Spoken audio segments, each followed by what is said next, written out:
Buenas tardes, hermanos y hermanas en Cristo Jesús, amigos y amigas. Hoy, gracias a Dios nuestro Señor Jesucristo y por su infinita misericordia, puedo nuevamente continuar predicando el Evangelio acerca del tema el culto y la adoración de María. ¿Cuál es el origen de este culto pagano? El origen histórico de ese culto. Y lo voy a iniciar como acostumbro con la oración que nos enseñó Dios nuestro Señor Jesucristo, que es el Padre nuestro así. Padre nuestro que estás en los cielos, santificado sea tu nombre. Venga a nosotros tu reino, hágase tu voluntad como en los cielos, así también en la tierra. El pan nuestro de cada día, dánoslo hoy. Perdona nuestras deudas, así como nosotros perdonamos a nuestros deudores. Y no nos metas en tentación, mas líbranos del mal, porque tuyo es el reino, el poder y la gloria por los siglos de los siglos. Amén. Asimismo, hermanos míos, voy a orar en plural. El Salmo 91, estamos en momentos difíciles por los cuales atraviesa la humanidad. Y es el momento, y siempre será el momento, para pedir protección de Dios. Oremos precisamente el Salmo 91, que se llama Morando bajo la sombra del Omnipotente. Y hagámoslo en plural para que nuestra oración abarque no solamente a todos nosotros, sino también a nuestros familiares, amigos y aún a nuestros enemigos. En el nombre de Dios nuestro Señor Jesucristo, que así sea. Amén. El Salmo 91 dice: porque habitamos al abrigo del Altísimo, moraremos bajo la sombra del Omnipotente. Y diremos a Jehová, esperanza nuestra y castillo nuestro, nuestro Dios en quien confiaremos. Él nos librará del lazo del cazador, de la peste destructora. Con sus plumas nos cubrirá y debajo de sus alas estaremos seguros. Escudo y adarga es su verdad. No temeremos el terror nocturno, ni saeta que huele de día, ni pestilencia que ande en oscuridad, ni mortandad que en medio del día destruya. Caerán a nuestro lado 1000 y 10,000 a nuestra diestra, mas a nosotros no llegará. Ciertamente con nuestros ojos miraremos y veremos la recompensa de los impíos, porque hemos puesto en Jehová, que es nuestra esperanza, al Altísimo por nuestra habitación. No nos sobrevendrá mal, ni plaga tocará nuestra morada, pues a sus ángeles mandará acerca de nosotros para que nos guarden en todos nuestros caminos. En sus manos nos llevarán para que nuestros pies no tropiecen en piedra. Sobre el león y el aspid pisaremos. Hollaremos al cachorro del león y al dragón, por cuanto en él hemos puesto nuestro amor. Él también nos librará, nos pondrá en alto, por cuanto hemos conocido su nombre. Lo invocaremos y él nos responderá. Él estará con nosotros en la angustia, nos librará y nos glorificará. Nos saciará de larga vida y nos mostrará su salvación. Aleluya. Amén. Bendito el Señor. Hermanos, también quiero entonar una alabanza para agradar a Dios, nuestro Señor Jesucristo, que se llama No hay otro Dios como tú, Jesús. Que dice: no hay otro Dios. No hay otro Dios, no hay otro Dios como tú, Jesús. Dios en los cielos, Dios en la tierra, no hay otro Dios como tú.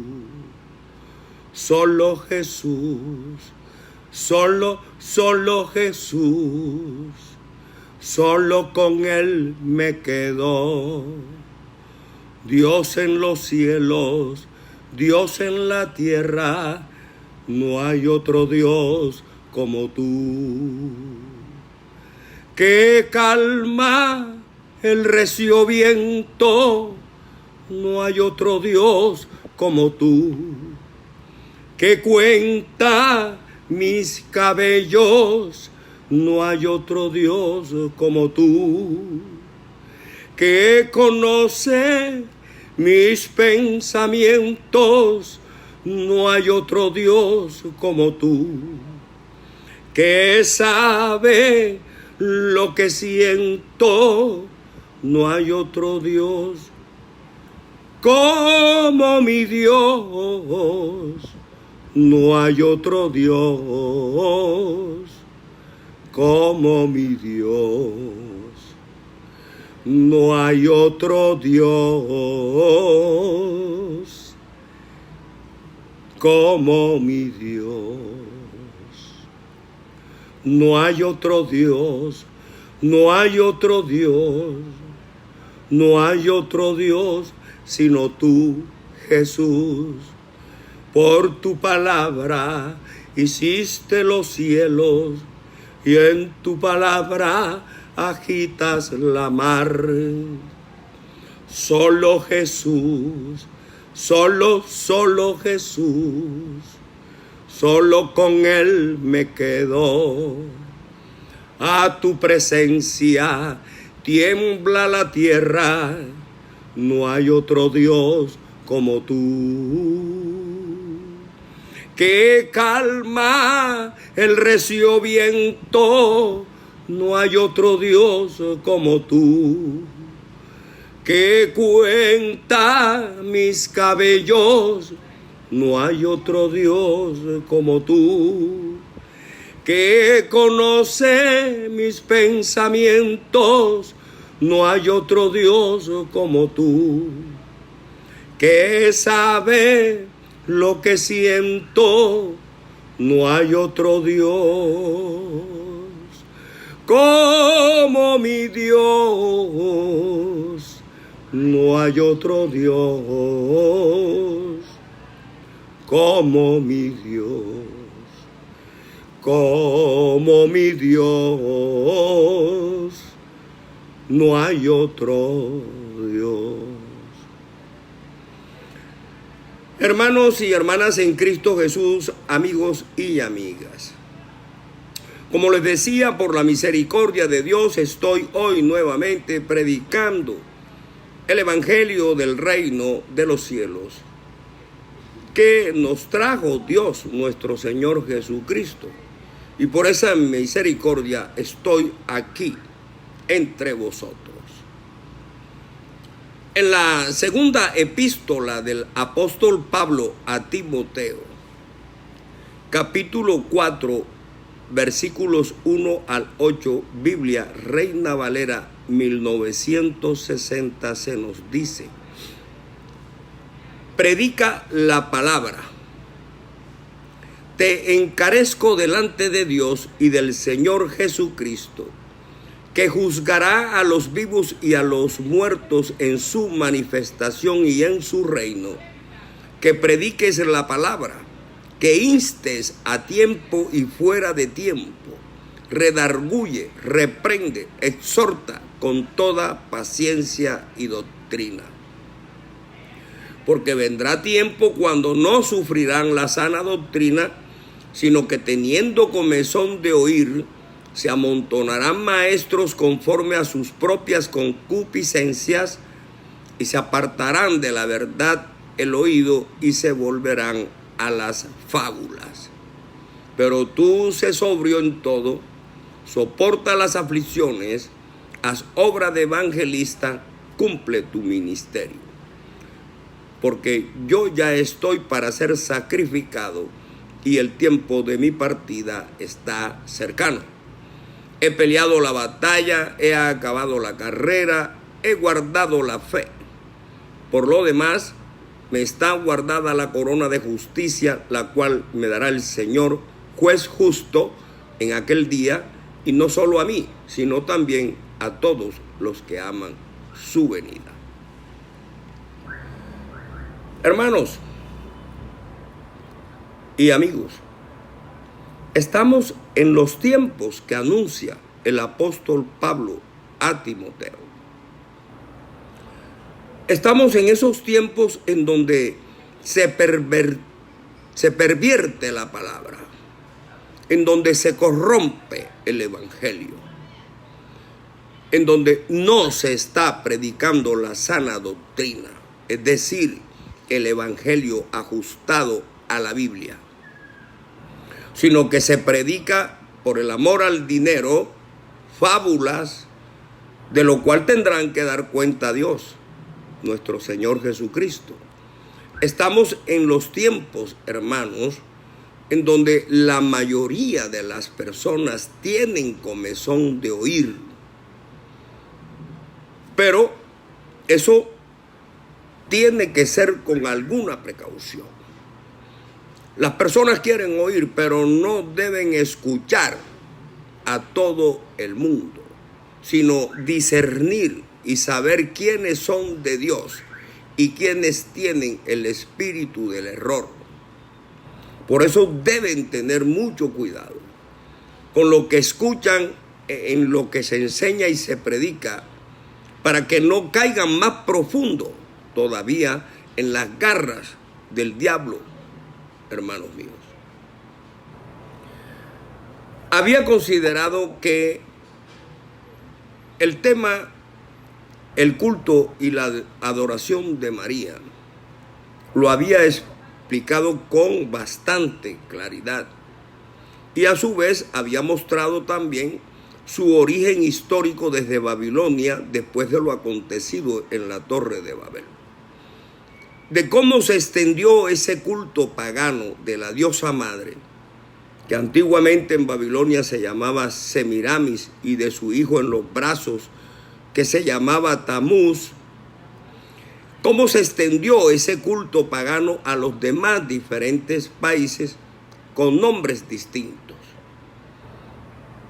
Que con el tiempo tal culto pagano se afincó en Roma y fue adoptado como todo rito pagano por la secta católica romana hasta nuestros días. Igualmente es demostrado con fundamento en la Biblia que a María nosotros debemos decirle bienaventurada, como ella misma lo dijo y lo pidió, y no santa ni santísima, y mucho menos adorarla ni venerarla. Que María no siguió siendo virgen después del parto, y que a la luz de las Sagradas Escrituras, y especialmente lo que está escrito en la primera de Juan, capítulo 4, versículos del 1 al 6, que explica lo que es el espíritu de error y el espíritu de Dios, que quien no confiese que Jesucristo vino en carne no es de Dios, entonces ese es quien tiene el espíritu del anticristo y que ya está en la tierra. Asimismo, he demostrado con fundamento en la Biblia que el único que se merece toda la honra, alabanza y adoración es Dios. Es Dios nuestro Señor Jesucristo. Amén. En la Biblia no te dice que creas en Pedro, ni en Juan, ni en Guadalupe, ni en Rosario, ni en María.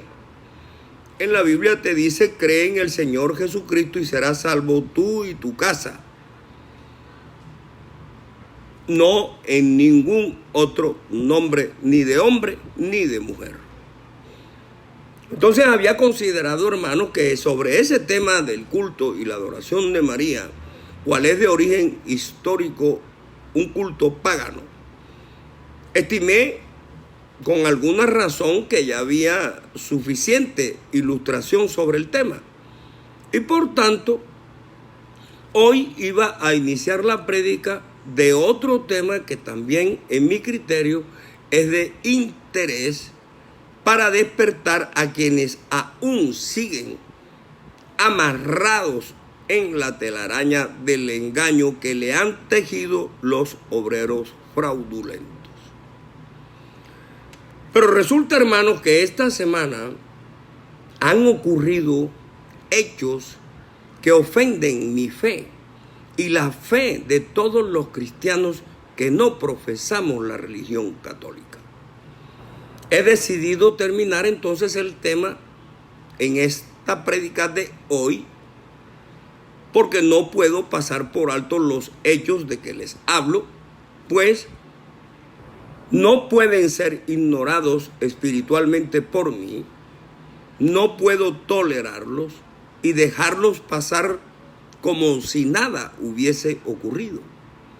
Por tanto, me resulta obligatorio continuar denunciando, desnudando y desenmascarando a los obreros fraudulentos de Satanás así.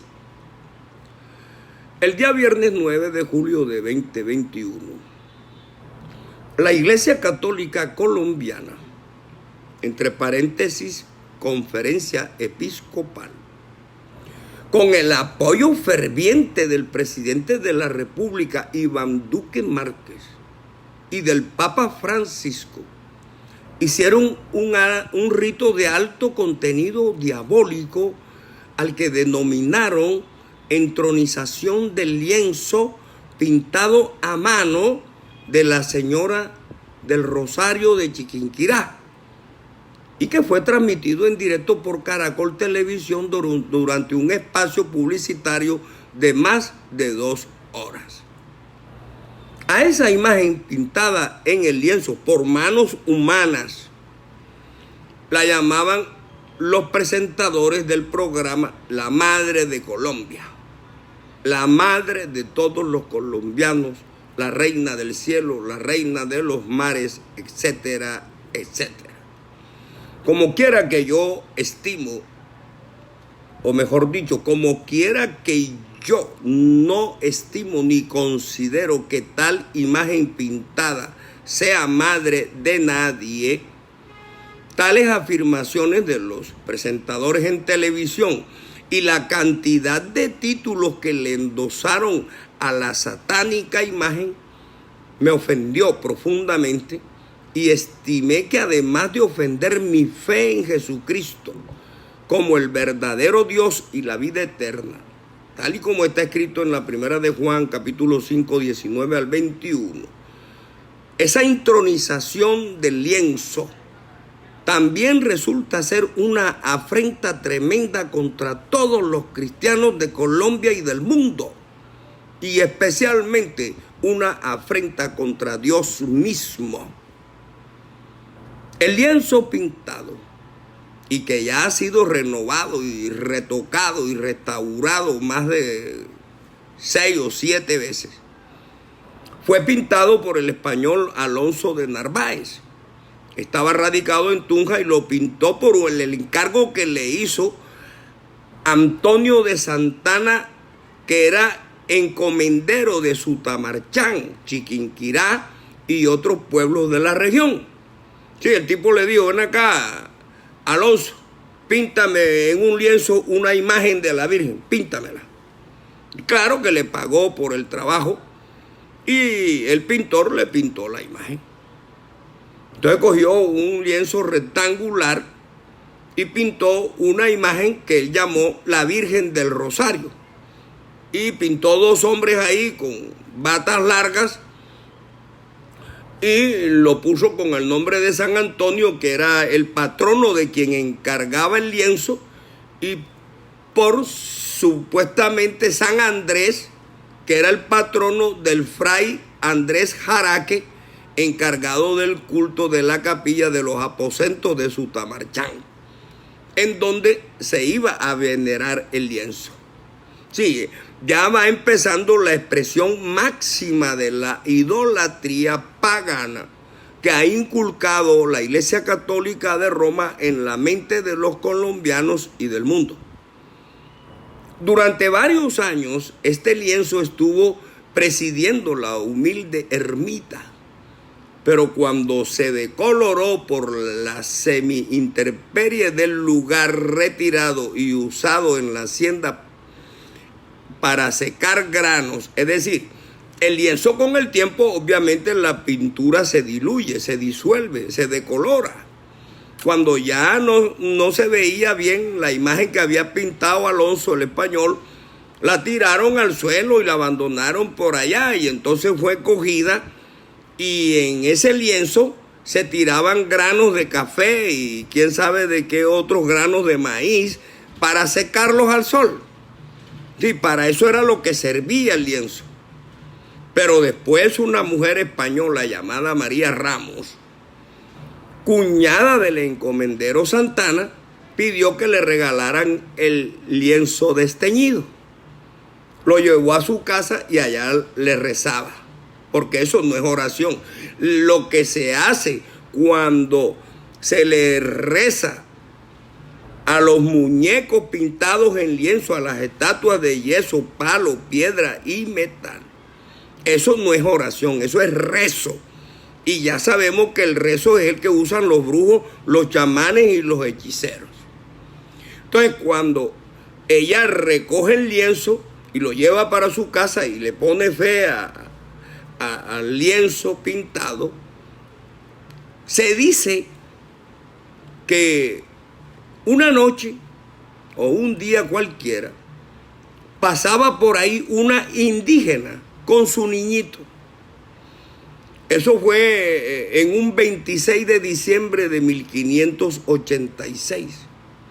Entonces, cuando pasó por ahí, dicen que la indiecita vio una intensa luz y se encontró con la dueña del lienzo de la supuesta virgen y vieron que estaba rodeado de resplandores que se renovaban sus colores y todo lo demás. Entonces cogieron eso como un milagro, como un prodigio del lienzo, algo que ya lo traían de secar café y maíz en él, porque es que ahí es donde la idolatría lleva a cerrar el entendimiento.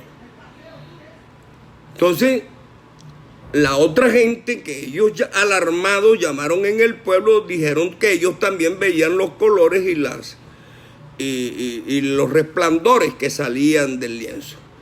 Ahora, en el evento de que eso hubiese sucedido, que yo pongo en duda, porque a los indígenas antes los engañaban hasta con un espejito. Así los sacaban del monte con el espejo. Entonces no era muy difícil engañarlos haciéndole creer que un lienzo botaba colores y resplandores por todos los lados. Pero bueno, bien, aceptando eso, no podemos olvidar que en la Biblia se nos dice a nosotros que Satanás también se transforma en ángel de luz. Y que no hay que maravillarse si sus ministros también hacen lo mismo. Entonces después se inventaron la historia de que en Colombia se presentó una pandemia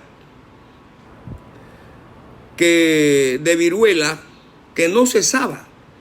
Y cada vez que cogían el lienzo y lo llevaban a un pueblo donde había viruela, el lienzo con la Virgen pintada sanaba a la gente. O sea que los milagros no los hace Dios. Los milagros los hace un lienzo con una imagen pintada de un español por encargo y por dinero. Es la perversión de la palabra. Es la corrupción de la palabra de Dios lo que le han enseñado a mi pueblo. Por eso lo han apartado de la fe en el verdadero Dios. Por eso las personas no creen en Jesucristo, porque les han enseñado a creer en Guadalupe, en Chiquinquirá, en Rosario, en Marta, Carmen, Fátima, en cuanta virgen se les ha ocurrido. Y en cuanto santo también le han inventado, en Pedro, Miguel, José, Juan, Ruperto, Crisóstomo, bueno, en toda esa serie inagotable de santos y santas.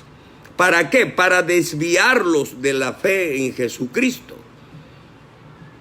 Y esa imagen fue la que cogieron también en época de la independencia para que supuestamente la imagen los ayudara en las guerras que tenían en la época independentista. Entonces los patriotas cogían el lienzo y lo enarbolaban como si fuera un cañón de guerra para que derrotara a los españoles. Después esa imagen fue llevada a Bogotá y el arzobispo Bernardo Herrera Restrepo, y siendo presidente de la República Marco Fidel Suárez, llevaron la imagen a Bogotá y el arzobispo la coronó, puso una corona de lata ahí, de metal, la coronó con solemnidad y la proclamó reina de Colombia. Fíjense ustedes por dónde va la cosa. Entonces, en la guerra, como, claro, le habían infundido a la gente que la Virgen en el lienzo hacía milagros, entonces la gente le regalaba al lienzo, oigan bien, uno que ni siquiera lo puede ver, joyas y más joyas y perlas y diamantes. Entonces había una fortuna en joyas y los patriotas lo cogieron en calidad de préstamo, vendieron eso para utilizarlo para la guerra, para matarse entre humanos, y nunca pagaron el préstamo. Entonces, pero lo particular de todo esto es que hay semejanza con lo que ocurrió en el pasado. Así como la Iglesia Católica adoptó la costumbre pagana de adorar a la diosa madre Semiramis, traída de Babilonia, así también ya aquí en nuestro medio, ¿qué hicieron? Con ese lienzo, diciendo que era la Virgen del Rosario de Chiquinquirá, reemplazaron la diosa madre Bayue que adoraban los indígenas muiscas o chichas en el departamento de Cundinamarca.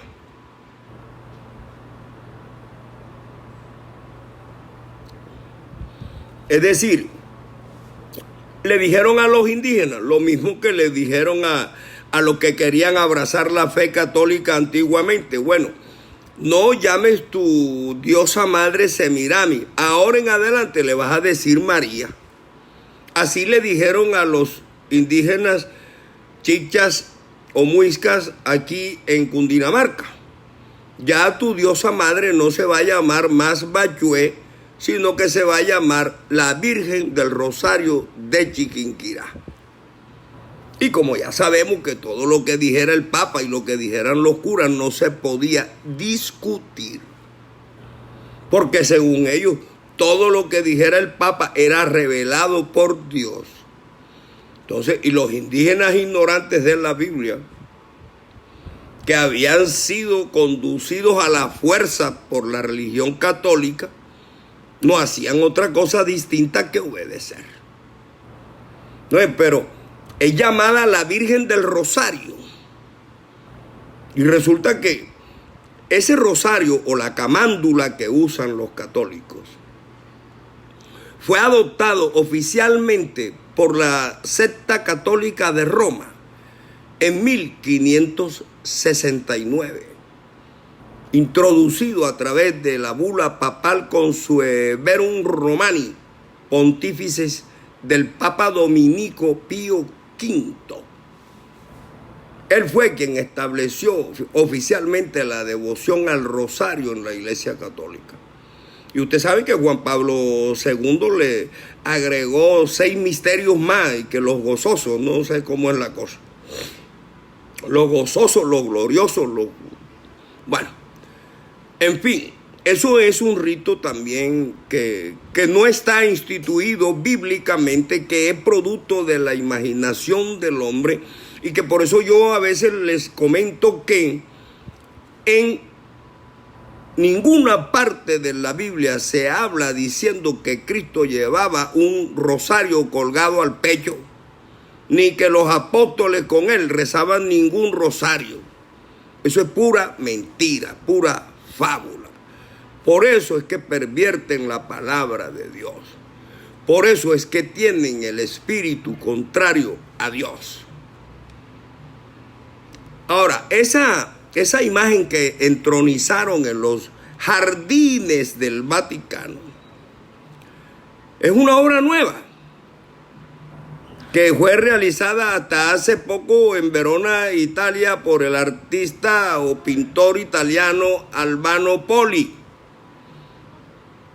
Y ahí aparece no solamente la Virgen de Chiquinquirá en colores vivos, pero ahora vamos a hacer una observación sobre ese tipo de colores, acompañada de orquídea y de la presencia de José y de Andrés o de cualquier otro que ellos digan.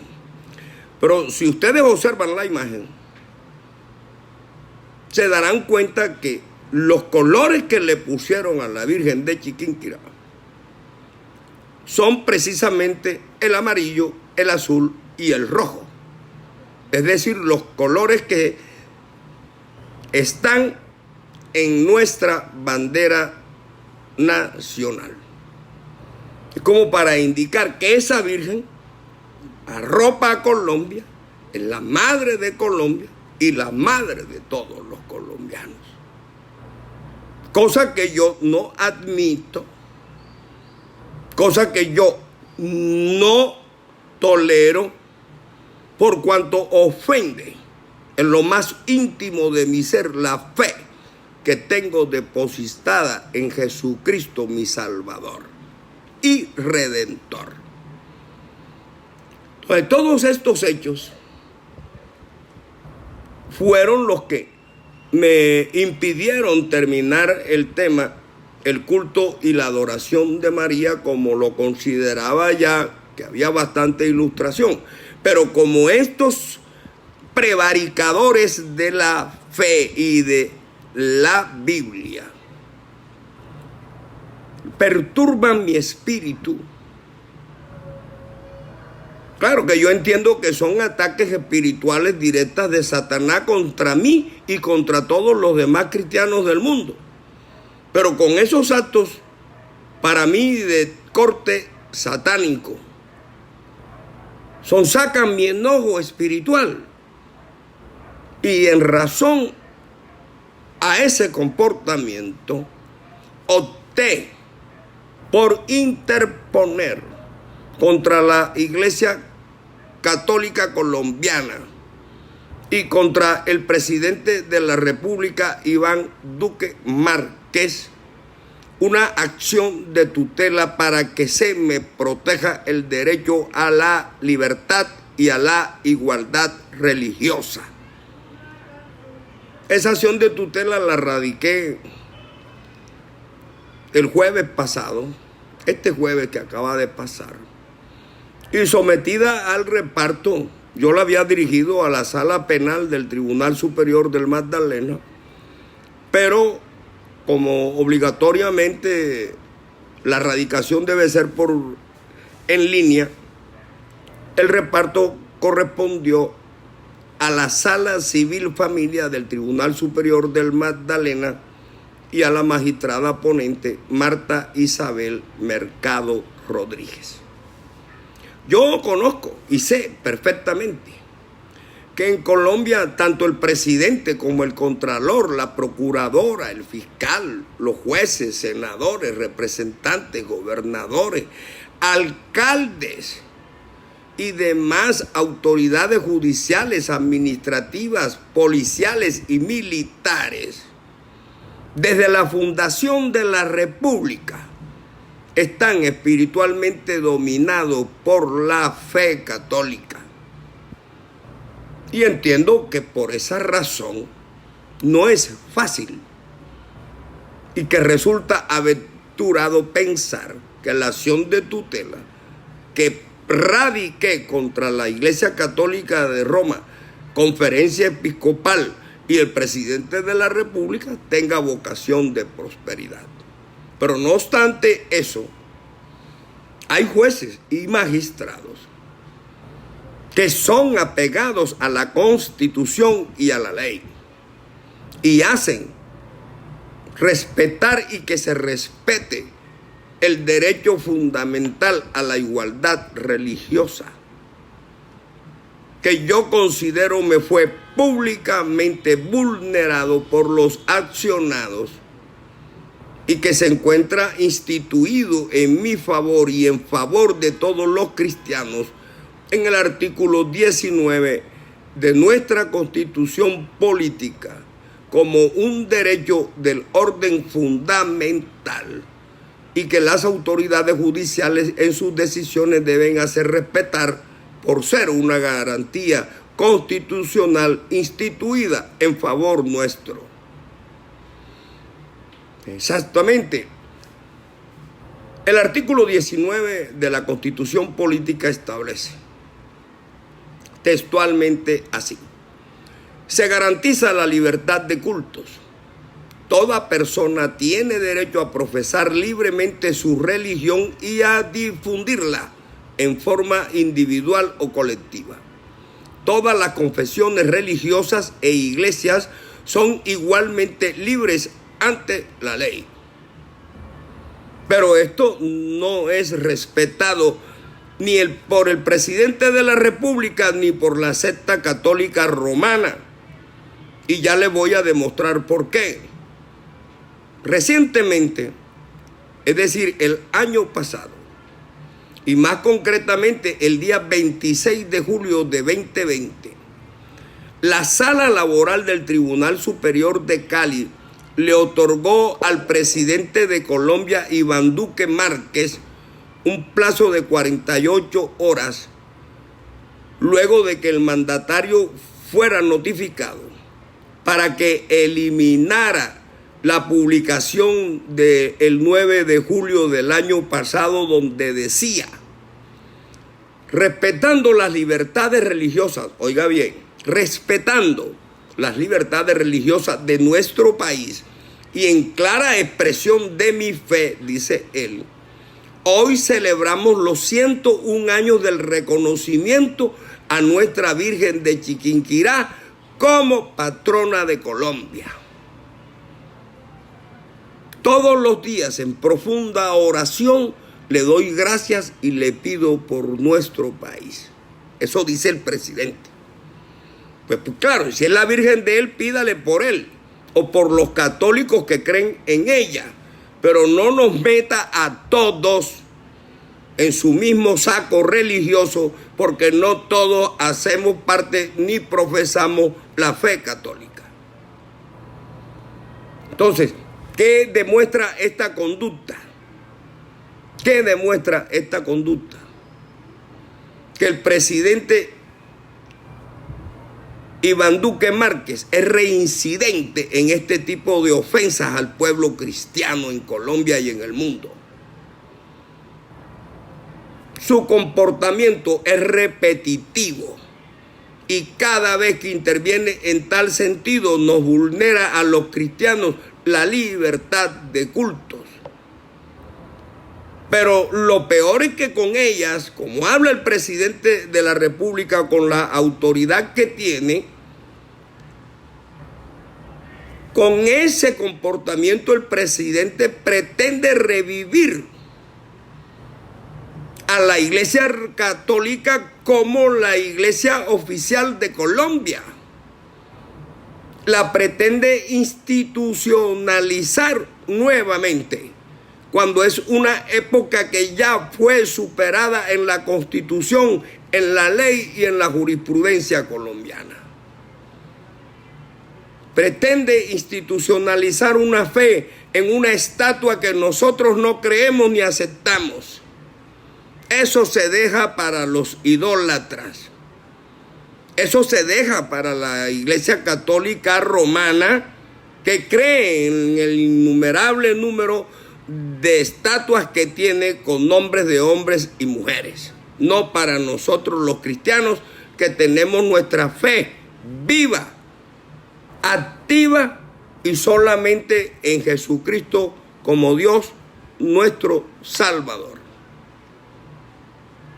Entonces, igual comportamiento en el pasado y en el presente asume la secta católica romana de Colombia, porque cada vez que se le antoja le dice a Colombia, por decisión propia y sin consultar a los más de 5 millones de cristianos que existimos en Colombia ya, cuando se le antoja pregona que Colombia es el país del Sagrado Corazón de Jesús, o del Sagrado Corazón de María, o de la Señora de Chiquinquirá, o la Señora de Guadalupe, la Señora Carmen, Fátima, Misericordia, María, Rosario, etcétera, etcétera. Y para ofendernos más, como decía antes, esa imagen de la Virgen del Rosario que está pintada en el lienzo, es una tela semejante al drill, no sé cómo será. La pintan con los colores amarillo, azul y rojo. ¿Por qué? Porque es la madre de Colombia, la madre de los colombianos, porque los curas lo dijeron sin tener en cuenta que nosotros en eso no creemos.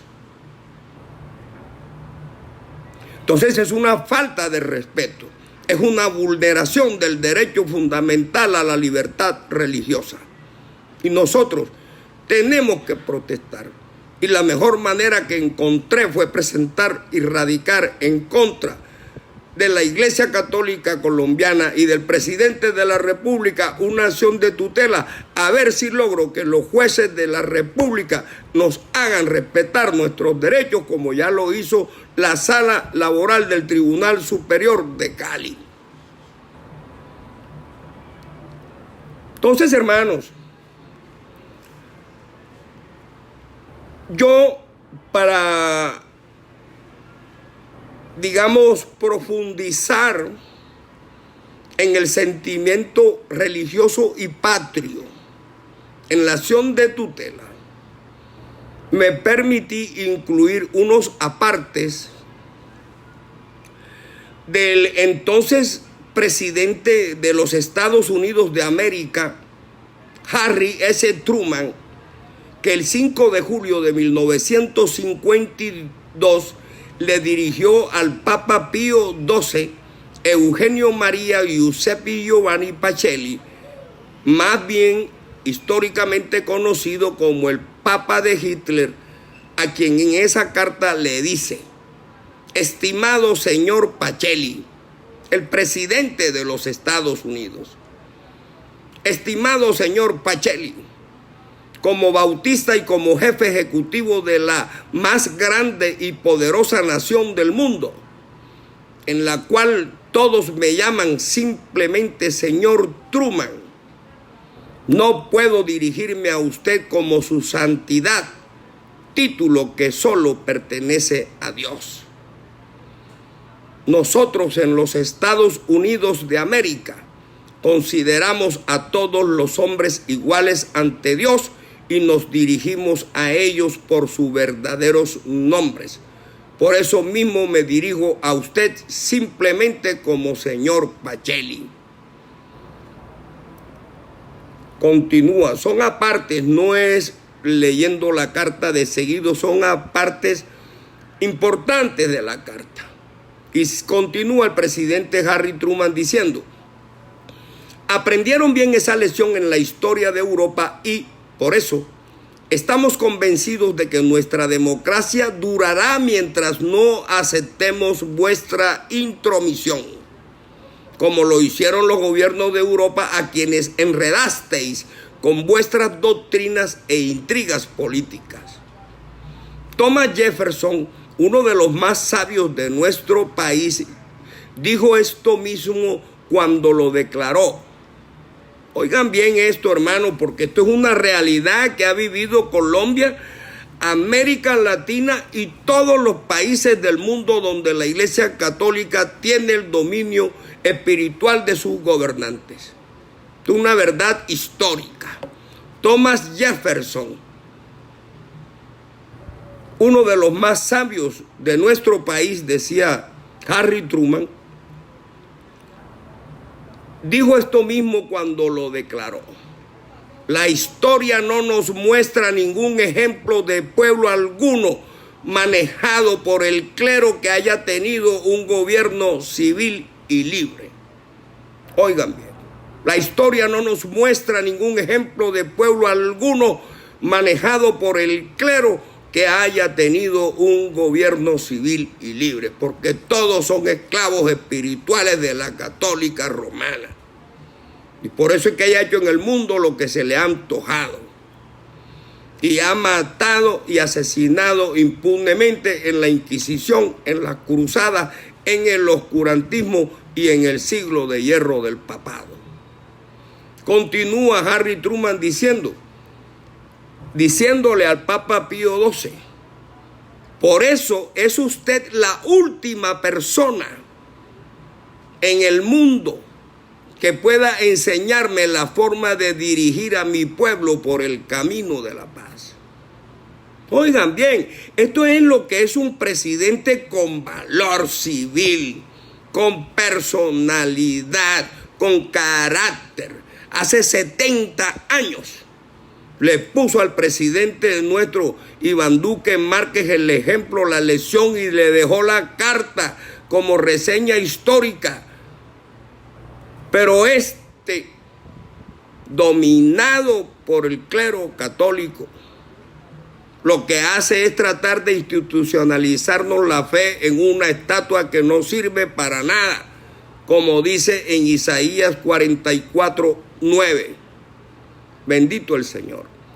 Sigue Harry Truman diciendo: para refrescar su memoria, le recordaré algunos hechos de su predecesor en el Vaticano, el Papa Pío XI, el iniciador de toda agresión fascista en los tratados de Letrán, celebrado con Mussolini en 1929. Y le dice: este fue el principio de la traición a la civilización cristiana. Fue el comienzo de los horrores que sufrieron Europa y el mundo, cuyas consecuencias estamos sufriendo todavía. En esa época, muy pocos de los que vivimos en los Estados Unidos conocíamos la verdadera naturaleza del fascismo, como usted y el Papa Pío XI lo conocían, pues fueron los que fomentaron la guerra y aliaron su iglesia a él, al fascismo. Claro, el Pío XII, conocido como el Papa de cabecera de Hitler, sabía lo que estaban haciendo con el pueblo judío, el exterminio que estaban haciendo los alemanes nazis contra el pueblo judío, y nunca dijo nada.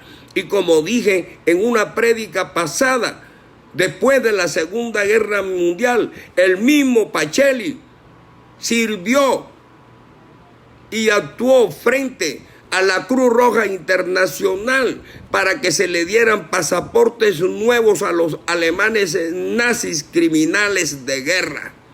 Y por eso fue que casi todos los criminales del nazismo que apoyaban a Hitler pudieron escapar de Alemania a través de Italia, Austria, porque el mismo Papa Pacelli le conseguía en la Cruz Roja Internacional pasaportes nuevos con nombre nuevo, sin necesidad de bautizarte, le hacían la partida de bautismo.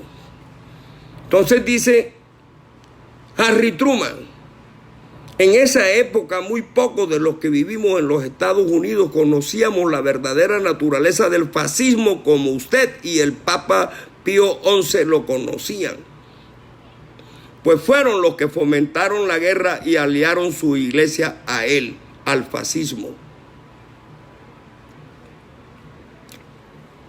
Y le dice: usted mismo fue especialmente preparado como joven sacerdote y como diplomático de la iglesia para el propósito específico de ayudar a Alemania a prepararse para la guerra mundial. Nadie creerá jamás que usted ignorase el complot de Hitler y sus nazis estaban preparando contra nosotros. Usted está incitando a los Estados Unidos para que cuanto antes declare la guerra a Rusia, usando los mismos métodos empleados por Hitler para lograr la solidez de sus detestables y diabólicos regímenes. Usted quiere que desperdiciemos nuestro dinero y que enviemos a nuestros jóvenes a una muerte horrible, que sobre los cadáveres de Hitler y de Mussolini terminemos la lucha que aquellos empezaron con ayuda suya y a quienes nosotros derrotamos. Si Estados Unidos de América desean la paz, pues de todas las naciones solamente nosotros quedamos con alguna prosperidad y decencia. Entonces, desde hace 70 años, un presidente norteamericano tuvo el valor y la personalidad civil para decirle al Papa que era un aliado de Hitler. Se lo escribió de su puño y letra. Y finalmente le dice, somos, dice Truman, somos el baluarte de las libertades democráticas protestantes. Si nosotros o la Inglaterra protestante nos debilitásemos, vuestra cultura católica tendría una oportunidad para gobernar otra vez el mundo, haciéndolo retroceder a la Edad Media, es decir, a la época de la Inquisición, las cruzadas, el oscurantismo y el siglo de hierro del papado. Así que la gente quiere olvidar la historia o se tapa los ojos. Y le dice, si perdiésemos o nos debilitásemos con la guerra que usted está provocando contra Rusia, fácilmente procuraría el Vaticano una alianza con ella. Su predecesor, el Papa Pío XI, declaró públicamente que él haría pacto con el diablo mismo si conviniese a los intereses de la iglesia. Por lo tanto, señor Pacelli, es mi deber como jefe de este país predominantemente protestante rechazar sus propuestas a guisa de alianza de pacto de paz. Y miren cómo termina. Los que comen en el plato en que el diablo está comiendo deben usar una cuchara muy larga. Pero es que la gente no reacciona. A la gente se le está diciendo que le están enseñando doctrinas perversas, que esa no es sana doctrina, que adorar estatua está prohibida en la Biblia más de 200 veces. Pero la gente se tapa las orejas, se tapa los ojos, no quiere oír, no quiere ver, no quiere entender. No quiere leer la Biblia. Y Dios está llamando. Y nosotros tenemos que obedecerlo. No obedecer a lo que los hombres nos enseñan por Dios. Bendito el Señor, hermanos. Es un llamado a despertar. Entonces yo considero que este tema del culto a María, que ya yo consideraba terminado en la prédica pasada y que me tocó extenderlo por la entronización del lienzo ese allá en los jardines del Vaticano, para despertar a mi pueblo, porque son hechos de una idolatría satánica que yo no puedo pasar por alto ni dejar de abrirle los ojos a mi pueblo. ¿Por qué? Porque lo están desviando del camino, como dice en Isaías 3:12. Pueblo mío, los que te guían te engañan y tuercen el curso de tus caminos. Bendito el Señor, hermanos.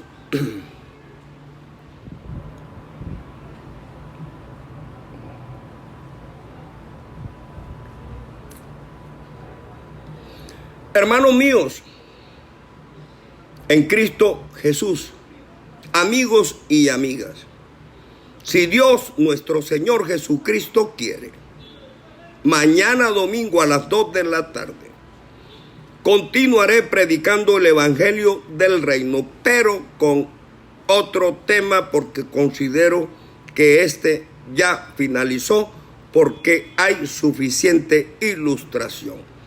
El que tiene oídos, oiga.